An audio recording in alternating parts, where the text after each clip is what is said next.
I'm Anil Kumar and we are checking the number of roots with the help of discriminant. Let's take up an equation. Let us say y is equals to x square plus 4x plus c. Now in this particular case, we need to find the values of c so that we could have one real root, two real root, or no real root. So the question here is find c for three different conditions. So first condition, second condition, third condition. First condition is two real roots, one real root, and none real root, right? So for what values of c can we have two real roots or one real root or no real root? Now to find the answer, we have to check the value of discriminant. So what we need to check is what is the value of the discriminant. Discriminant is b square minus 4ac. In our case, the value of b is 4. So b is equals to 4, a is equals to 1, and c is not known to us. So let us put these values and in different conditions find what values of c can change the equation so that we get different number of real roots. So in this particular case, let us calculate what discriminant d is. So b is 4, so 4 square minus 4 times a is 1 and c is c. So what we get here is 16 minus 4c, right? So that is the value of discriminant. Always to begin with, it is good practice to start with 0, right? So when will the discriminant be equal to 0? To find that, what really happens now here is that 16 minus 4c should be equal to 0 because that is the value of discriminant. Or that is to say 4c equals to 16 or c equals to 16 over 4 or c is equals to 4. So if c is equals to 4, then we have discriminant as 0, and if discriminant is 0, then we have one real root, right? So for the value of c equals to 4, we get one real root. Okay, so we get one real root. Now what happens if c is greater than 4? So if c is greater than 4, in that case what happens?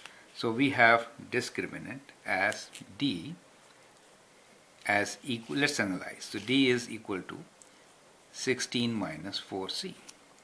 So if c is greater than 4, in that case what happens? Let us see.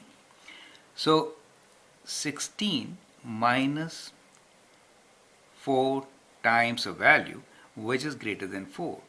Let us write one value. Let us say, let's write 5, okay, anything.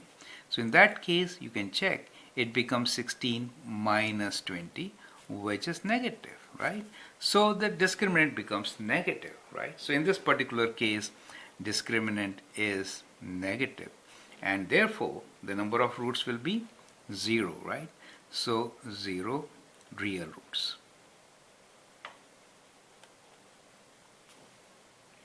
Now what happens if c is less than 4? If c is less than 4, in that case, discriminant will be positive, right? Discriminant, which is equals to 16 minus, let us say, take a value, 3. It's easy to take a value and then calculate. 16 minus 12, and that is 4. A positive value, do you see that? Since discriminant is positive, we'll get 2 real roots, correct? Now we can summarize and write down our answer. And the answer is, if c is equals to 4, then one real root, correct? If c is greater than 4, as we found here, then we have no real root. And if c is less than 4, then we have 2 real roots, okay? So that is how you can solve such questions.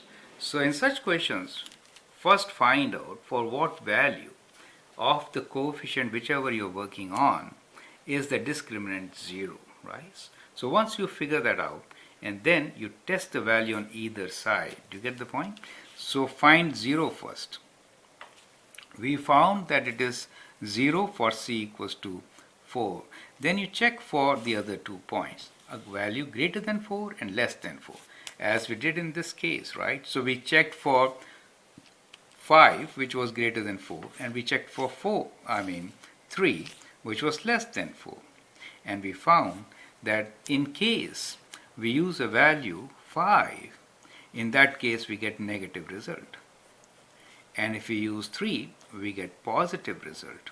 So therefore, we could conclude how many roots will we have for different values of c. So that is how such questions should be done. I hope that helps. Thank you.